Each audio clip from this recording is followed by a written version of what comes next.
দলিল রেজিস্ট্রি ফি কত জানতে পারবেন আপনার হাতে থাকা মুঠোফোনটি দিয়েই।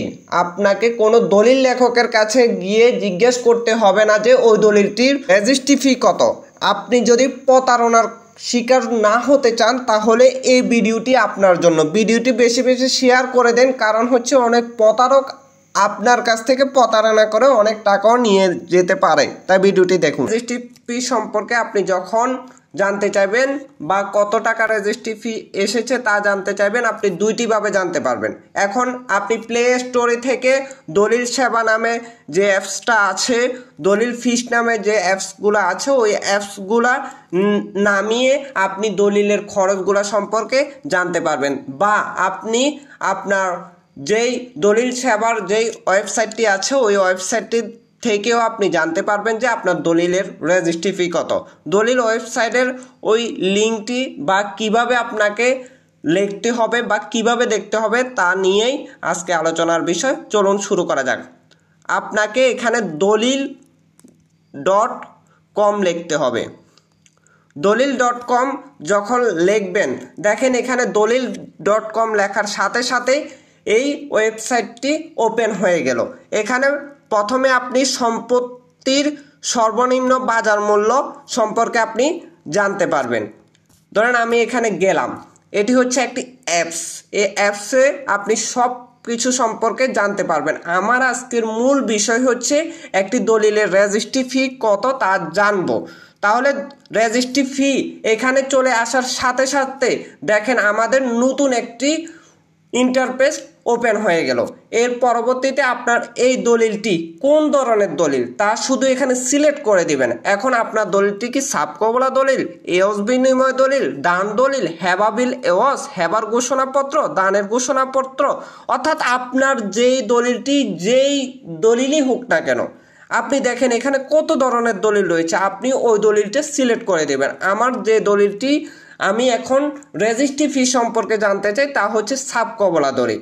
এরপর হচ্ছে আপনার বিভাগটি আপনি সিলেক্ট করে দিবেন। আমি আমার বিভাগটি সিলেক্ট করে দিলাম। এরপর হচ্ছে আপনার জেলাটি আপনি সিলেক্ট করে দিতে পারবেন এবং কি আপনি বাংলাদেশের 64 জেলার দলিলের খরচ এই অ্যাপসটির এই ওয়েবসাইটটির মাধ্যমেই জানতে পারবেন। এরপর হচ্ছে আপনি আপনার জেলাটি সিলেক্ট করে দিবেন। আমি আমার জেলাটি সিলেক্ট করে দিলাম। এরপর হচ্ছে আপনার অফিসের নামটি আপনি সিলেক্ট করে দিবেন। আমি আমার অফিস যেটি রয়েছে ওই অফিসের নামটি সিলেক্ট করে দিলাম। এরপর হচ্ছে জমি, আপনার যে জমিটি রয়েছে, আপনি কি ইউনিয়নের জমির রেজিস্ট্রি খরচ জানতে চান, না পৌরসভার জমির রেজিস্ট্রি খরচ জানতে চান, না জেলা সদর পৌরসভাভুক্ত জমি রেজিস্ট্রি খরচ জানতে চান, আপনি কি সিটি কর্পোরেশনভুক্ত জমি রেজিস্ট্রি ফি সম্পর্কে জানতে চান, এখানে তা সিলেক্ট করতে হবে। আমি ইউনিয়ন ভুক্ত জমির রেজিস্ট্রি ফি জানতে চাই। এরপর হচ্ছে আপনার যে দলিলটি রেজিস্ট্রি হবে ওই দলিলটির যেই প্রথম পেজে যেই মূল্যটা থাকবে ওই মূল্যটা এখানে দিতে হবে। ধরেন আমার ওই দলিলের মূল্যটা আমি এখানে দিলাম। আমার মূল্যটা দেওয়ার পর এখানে কত পৃষ্ঠা হবে, এখানে আপনি 10 পৃষ্ঠা দিবেন। আপনার দলিলটি যত পৃষ্ঠার এখানে তত পৃষ্ঠায় দিবেন। এখানে 2 লক্ষ টাকার ওই দলিলের রেজিস্ট্রি ফি কত তা আমি জানতে চাই। দেখেন এখানে আমি দেওয়ার সাথে সাথে এই দলিলের রেজিস্ট্রি ফি কত তা আমি এখানে দেখতে পাচ্ছি।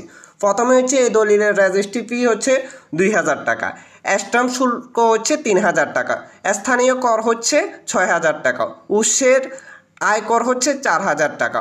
উৎসের আয়কর প্রযোজ্য নয়, উৎসের আয়কর প্রযোজ্য নয়, ব্যাট প্রযোজ্য নয়। হলফনামা 300 টাকা, ই ফিস 100 টাকা, এন ফিস 240 টাকা, এন ফিস 360 টাকা, কোর্ট ফি 10 টাকা, মোট 16,010 টাকা খরচ হবে এই দলিলটি রেজিস্ট্রি করতে।